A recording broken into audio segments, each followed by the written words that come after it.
for the Gunners yesterday. This is heartbreaking for Bukayo Saka and for Arsenal supporters. Torn hamstring for one of the, if not the, major cogs in the Arsenal wheel, Scott.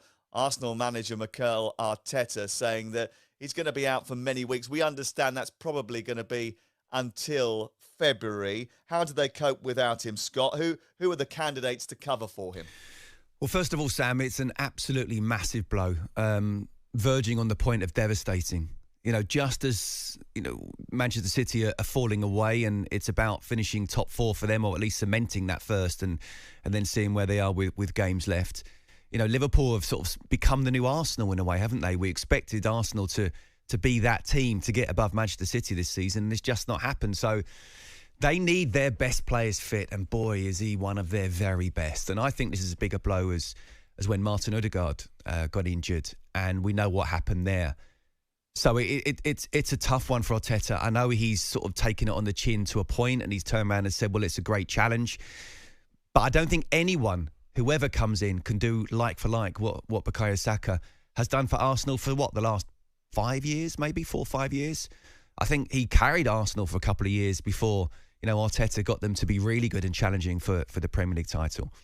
So it's a very difficult situation that they're in now. And it's a shame for Raheem Sterling. It's someone who I would have loved him to have had a good opportunity, a good run in the side, but he's injured as well. I think Gabriel Jesus probably is the one. And even when he was at Manchester City, he wasn't your sort of natural number 9 there. He was quite happy playing up wide. So he knows that role really well, and maybe Havertz up front. But as I say, I think everyone else has to step up. Martinelli, Trossard, they have to rely even more on the set pieces, even more in clean sheets. But I think the big thing here is not to realise that whoever's going to be on that right wing, I mean, Nweri obviously is a fantastic talent, but it's too much to ask him game after game for the next couple of months to step in and be Bukayo Saka. Everyone else has to step up. They really do. Yeah, it's going to be a lot of all hands to the pump talk, I think, rather than focusing on one player coming in to fill his sizable boots. Obviously, look, as a society, we're always sort of quick to finger point and look for someone to blame. 22,710 minutes of pro football by the age of 23, Bukayo Saka has played. This was pointed out yesterday on social media. Lots of people covering this when the news came through. To sort of try and put that into perspective, someone like Cole Palmer, who's 22, of the same generation, has played almost half those minutes in professional football, 11,000. I mean, could more have been done to mitigate this? Are we wrong to sort of look for a reason to blame? Is this just professional sport? Was it going to happen at some point anyway? Everybody gets injured. How do you feel about it, Crook? I think it's a dangerous narrative if you're trying to look for a scapegoat and blame Mikel Arteta for overplaying Saka. I think there have been times, not so much this season, but certainly in previous campaigns, when maybe he could have been taken out of the firing line. But Scott will testify, sports science is such a big part of the modern game now. You know, as a manager, when your player is in danger of getting injured, you know when they're in the red zone. I'm sure that Mikel Arteta won't have taken any chances. Unfortunately, when you're a player like Bukayo Saka, one of his biggest attributes, obviously, is raw pace.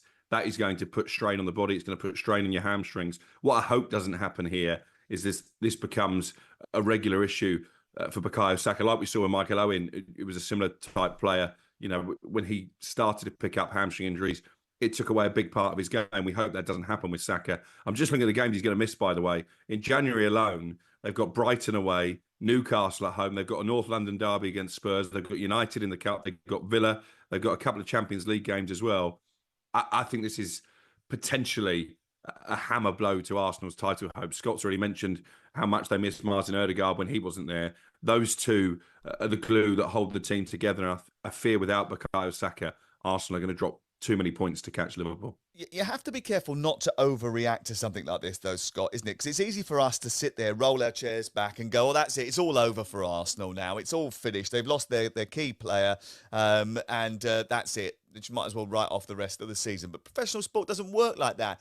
It's Mikel Arteta's job to find a solution to these problems. As hard as it is, as difficult as it is to try and replicate the sort of explosiveness and creativity that Bukayo Saka produces on a week-to-week basis, that is what Mikel Arteta is now charged with doing. And actually, it does provide opportunity for others. You would have been in dressing rooms where key players have picked up injuries or suspensions or been moved on, and somebody else within that group would have seen it as a chance to seize their moment.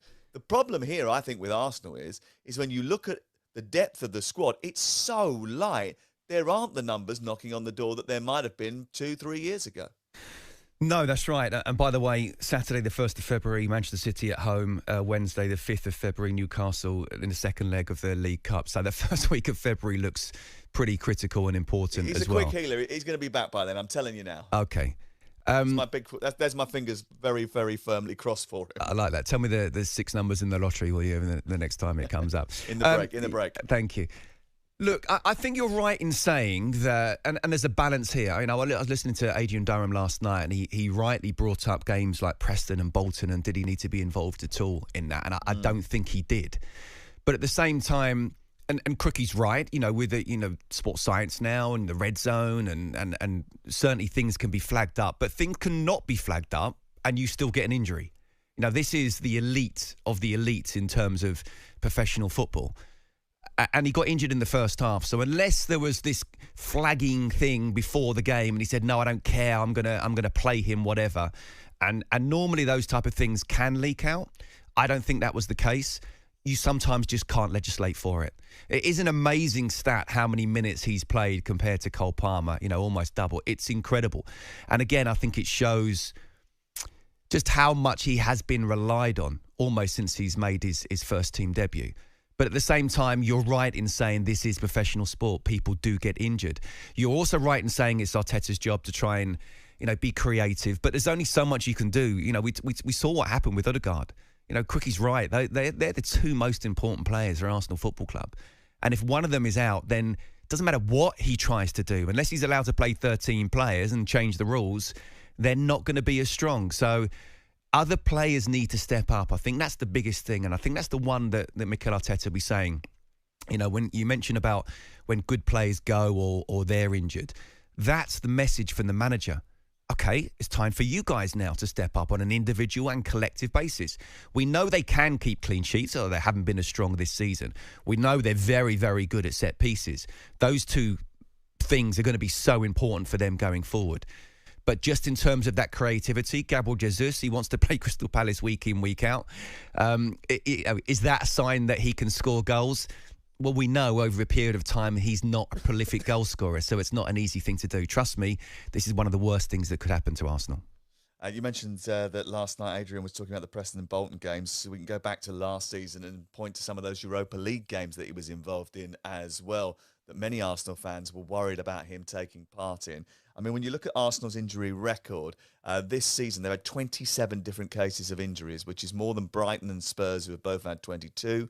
Last season, only 23 separate injuries across the whole campaign. So there's a lot more injuries this season. In fact, even the Premier League leaders, Liverpool, have had 14 and Chelsea 17. I mean, FIFA and UEFA have been criticised over workload and schedule, but I just wonder whether or not they have to look at the fact that they did not strengthen their squad to a point where they had more numbers in the summer. They allowed players to go. I mean, if you look at the Fulham squad, by the way, half of Arsenal's reserves from last season are playing regular first-team football. Could they have not kept any of those? Maybe they couldn't because of personality clashes or because people were so desperate to get away. But it does look as if they've left themselves a little bit short. 03717 223344. What does this do to Arsenal's league title challenge? Where do they go from here? Why did they go with such a small squad? And who is the natural replacement? Mikel Arteta has also talked about going into the market for an attacking player. Who would you like to see, Arsenal fans, come through the door? 03717 223344. We've got Arsenal Ipswich live